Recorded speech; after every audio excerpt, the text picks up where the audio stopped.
So you know the story of the race between the two brothers who were the sons of Lord Shankar. There was Kartikeya and Ganesh, and they were supposed to have a race around the world. Now, of course, from all material logic, Kartikeya was much faster. He was a warrior. He's always seen holding a spear, and he's built like a very dexterous and powerful warrior who could fight with the speed of the mind. And not only that, his carrier is a very, very empowered peacock that can fly faster than lightning. And on the other side, there was Lord Ganesh. Lord Ganesh is mostly known as a pundit. He writes the Vedas. He sits up at Badrikashram with Vedavyas, and he's writing and writing and writing. And his devotees, they are always offering him all these big ladus. So he's not very lean and thin. In fact, he's quite stout. So, he's not such a fast runner like that. And although he's heavy and he's like that, he doesn't ride on a flying peacock, but he rides on a mouse. How fast is a mouse? So then the race began. On your mark, get set, go. And Kartikeya went, he was off. Nobody could see him within the next second. And Lord Ganesh, he's just, okay, mouse, go. Like that. And Ganesh was thinking, wow, I have complete faith in the name of Ram. That is all I need. So he wrote on the ground the name Ram. And because he had absolute faith that Ram was none different than his name, he simply did parikram around the name of Ram. And a few seconds later, Kartikeya returned. And he saw Ganesh. He had only gone a few steps. He said, just see. Lord Ganesh has won the race. What? How is this possible? Because it took you a few seconds to go around the whole world.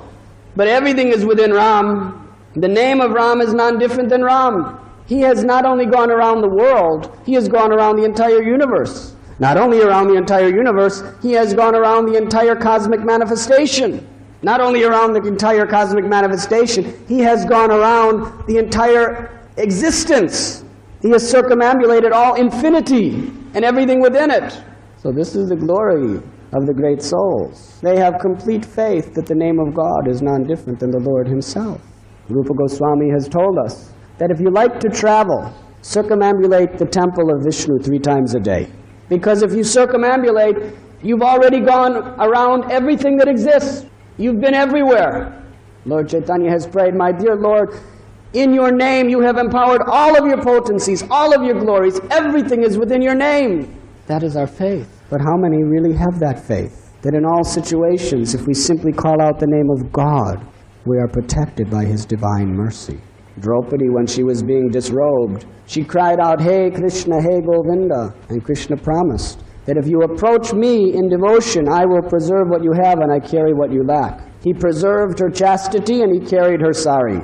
So it was so long that Dushasana could not disturb her. This is the glory of the name of God. So Lord Ganesh has so wonderfully and beautifully, through his own example, showed his complete faith in the name of God. And in this way he is an acharya because he is teaching us by his example the goal of life, to have complete faith in the name of God. So therefore, we understand that he is a demigod and he is empowered to give material benedictions to those who approach him for that. But that does not please him. The demigods are never pleased by those who ask for material benedictions. They have to give it if you give them the proper service. But they are pleased when they see a person approaching them for the supreme goal of life, prema pumartha mahan, which is love of God. So therefore, it is only really the devotees who really give pleasure and worship to the great demigods. Because the devotees are satisfying the real desires of the demigods. The demigods want to see everyone go back home, back to Godhead. The gopis worshipped Goddess Durga to have Krishna as their husband. Not because they wanted to enjoy Krishna, but they wanted to completely surrender their lives for Krishna's enjoyment.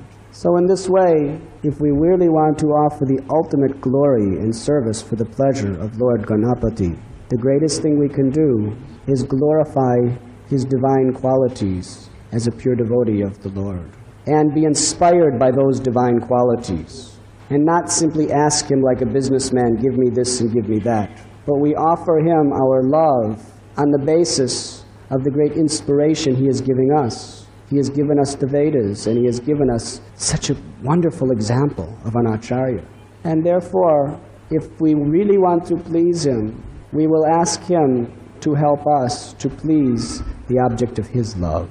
And then we can really understand it from the point of view being above the three modes of material nature, from the point of view of striving for the conclusion of all knowledge, utter surrender to the feet of God. From that point of view, we can understand a relationship with such great empowered souls. From the transcendental point of view that Krishna is pleading with us to come to, we can accept everything favorable for devotional service and reject everything unfavorable. Increase of material attachments is unfavorable. Development of the service attitude, of the loving devotional attitude, is utterly favorable. So let this be our real desire in life, and then our lives will be perfect. When you water the root of the tree, all the parts of the tree are nourished. When we satisfy Krishna, who says, Aham sarvasya prabhavo matu sarvam pravartate, that He is the source and the root of everything. By that process, every demigod, every living being is ultimately satisfied, because He is the root of all. So there is no greater pleasure to any of the devatas than when they see their devotees surrendering to Narayan. And there is no greater pleasure than if they can assist in helping us to remove impediments in the service of Narayan. So let us make this our great goal of life, and in this way we will become most fortunate. And in this way we can give the greatest pleasure to our object of worship.